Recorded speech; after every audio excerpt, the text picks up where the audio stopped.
If you've been thinking about starting the Daily 5, you're in the perfect place today because I'm going to be talking about what I wish every elementary teacher knew about starting the Daily 5.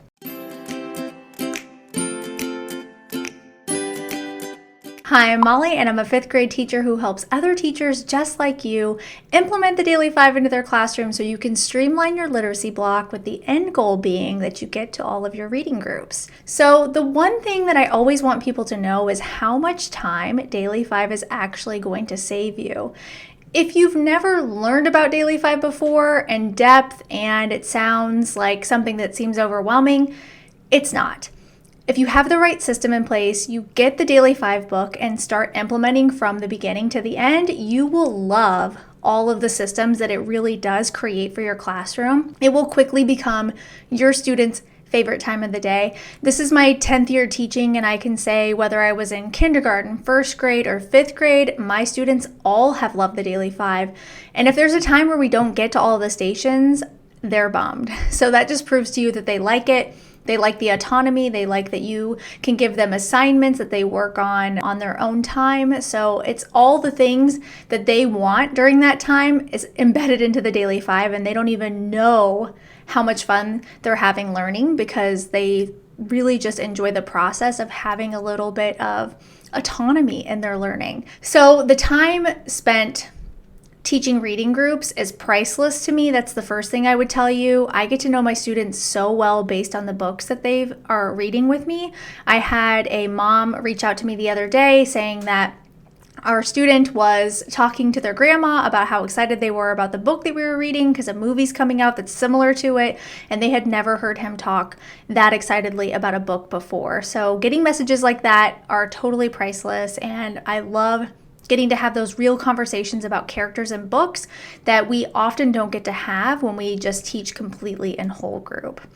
I do also like to add in that I have other YouTube videos here about how to incorporate Daily 5 into your whole group lessons as well as your current curriculum. So go ahead and check out those videos too if you are starting a new curriculum and you're wondering how you can keep the Daily 5 going, or maybe you don't know how to incorporate all those things. I show you how I do it in my own classroom and give you some tips along the way. Okay, so one of the biggest things that has made Daily 5 more effective in my classroom, and I wish every teacher knew, is putting the choices up on the smart board, clear touch, whatever your school district calls the board.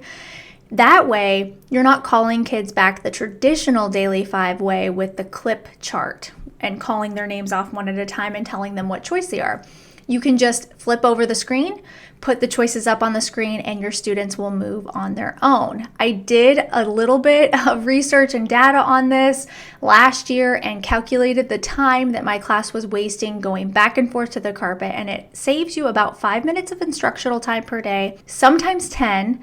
Add that up over the week, we're looking at 25 to 50 minutes of instructional time saved. And so when people say, well, how are you fitting everything in? It's because I'm saving time during transitions. My students know when the timer goes off to go to their next color choice, and I have it all up on the board. This is part of my Daily 5 starter kit. So if you are wanting to get started with Daily 5 and you want a couple of quick, easy tools to get started with in your classroom, you should grab the starter kit because the choice board is inside of there for you. And it is one of my top selling products inside of my TPT store because once teachers discover it, they absolutely love it in this time that they're saving with their Daily 5 transitions. The other thing that has been transformational, and I wish every elementary teacher knew about Daily 5, this is not the time that I'm teaching writing. Writing is a separate instructional time, and that is taught usually more in a whole group setting with independent practice after that. Daily 5 writing for me is creative writing time. The stations are 15 to 20 minutes, and I learned over time if I didn't have writing prompts for my students, whether they were kindergarten, 1st grade, or now 5th, then a lot of times a good percentage of my students wasted that time. They didn't know what to work on, they didn't know what to do. So I created daily writing prompts for every grade level, kindergarten all the way through 5th, so that you could have structure to your Daily 5 work on writing because it was working so well in my classroom and I wanted to be able to share that with you.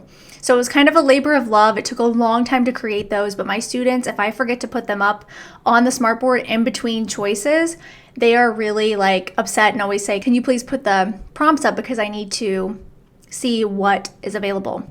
So for 3rd through 5th grade, there's always 3 prompts every single day so that they can pick and choose.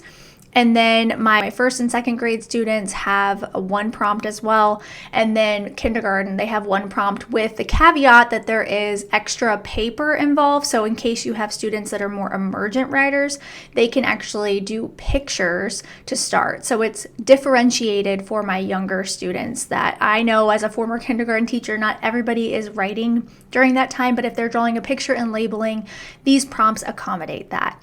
So that has been one of the biggest tips that I could ever give you. If you're not even using the prompts that I have, that's totally fine. Make them up on your own. You will see a tremendous difference in the writing quality of your students, and you can check their journals once a week so that you can see what they've been up to. So it causes a lot less stress for planning, and I don't view it as my instructional writing time, it's creative writing time, and you will see your students like writing more with these prompts. So I mentioned before, I have a Daily 5 starter kit. It's a great way to get your hands on a few of the best Daily 5 tweaks that I've made in my own classroom. And by tweaks, I mean, instead of the chart and calling the kids back and forth, I put them on the smartboard, so that's included. And I use different chart paper throughout the year with going over the expectations and how I do those things. It's all included inside of that starter kit, and you can grab it in the link below. And I have so many resources for the Daily 5. If you want to see how I do it in depth inside of my classroom, I have a workshop that I hosted last summer that you can catch the replay. And that one is great because I give you examples from all the grade levels and how to do things.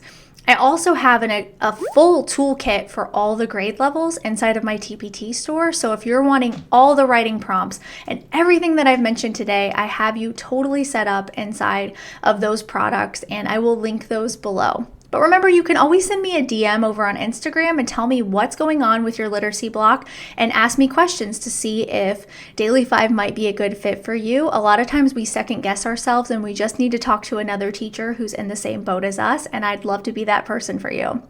Thanks so much for watching, and I'll see you next time.